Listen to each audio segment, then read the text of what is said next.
இந்தியாவிலேயே மிகச்சிறந்த முறையில், அதாவது ரொம்ப எஃபிஷியண்ட்டாக ரன் ஆகிட்டு இருக்க ஒரு கவர்மெண்ட் ஏஜென்சி எதுன்னு பார்த்தீங்கன்னா இஸ்ரோவை சொல்லலாம். ஏன்னா எல்லா ஏஜென்சிக்கும் காசை ஒதுக்குனாலும் இஸ்ரோ மட்டும்தான் தனக்கு ஒதுக்குற ₹1 வரைக்குமே பக்காவாக யூஸ் பண்ணி ரிசல்ட் அவுட்புட்டை கொடுத்துட்ருக்காரு.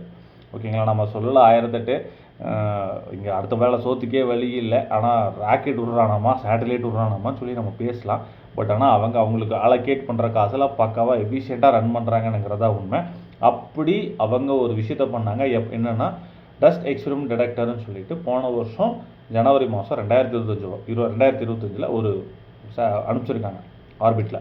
ஸோ அந்த டஸ்ட் எக்ஸ்பெரிமெண்ட் டிடெக்டரோட டெக்ஸ், சிம்பிளாக சொல்லணும்னா டெக்ஸ், இதோட ஆக்சுவல் ஒர்க் என்னன்னு பார்த்தீங்கன்னா, பூமியில் அதாவது ஸ்பேஸில் வந்து நிறையா குப்பைகள் இருக்கும். ஓகேங்களா, அதே மாதிரியான குப்பைகள் வந்துட்டு பூமியில் வந்து விலகு பார்க்கும். அந்த சமயத்தில் இந்த டஸ்ட் எக்ஸ்பெரிமெண்ட் டிடெக்டர் என்ன பண்ணால் அந்த குப்பைகளை தன் மேலே வாங்கிக்கிட்டு, அதாவது ஃபுல்லால் வாங்குறது லைட்டாக வாங்கிட்டு அந்த துகள்களுடைய ஸ்பீடு என்ன, அந்த துகள்களுடைய கேரக்டரிஸ்டிக்ஸ், அந்த டஸ்ட்டோட கேரக்டர் என்ன, இது எவ்வளோ தூரம் ட்ராவல் பண்ணியிருக்கு, இதோட ஸ்பீடு, இது படுறதுனால என்ன மாதிரியான பாதிப்புகள் ஏற்படும் அப்படிங்கிறது எல்லாத்தையுமே அனாலிசிஸ் பண்ணி நமக்கு அந்த டேட்டாவை கொடுக்கும். ஸோ இந்த டேட்டாவை வச்சுக்கிட்டு நம்ம என்ன பண்ணலாம்னா ஃப்யூச்சரில் சேட்டலைட் அனுப்புகிறப்போ அந்த டஸ்ட் அந்த டெக்ஸ்லேருந்து கிடைக்கிற டேட்டாவை பேஸ் பண்ணி அந்த சேட்டலைட்டை நம்ம பக்காவாக ரெடி பண்ண முடியும். இன் ஃப்யூச்சரில் எந்த மாதிரியான டஸ்ட் எல்லாம் வருணுங்கிற வரைக்கும் ஓரளவுக்கு அனாலிசிஸ் பண்ண முடியும் அப்படிங்கிறது இந்த இஸ்ரோவுடைய ஒரு கணிப்பு.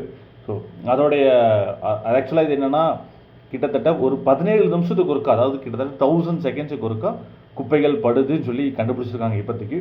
அதே டைம் நமக்கு நிறைய டேட்டாஸும் கிடச்சிருக்கு. ஸோ இஸ்ரோவுடைய வளர்ச்சிங்கிறது மற்ற எல்லா கவர்மெண்ட் ஏஜென்சி காட்டிலும் இந்த விஷயத்தில் இஸ்ரோ ஒரு படி மேலே தான் இருக்காங்க அப்படிங்கிறது தான் உண்மை.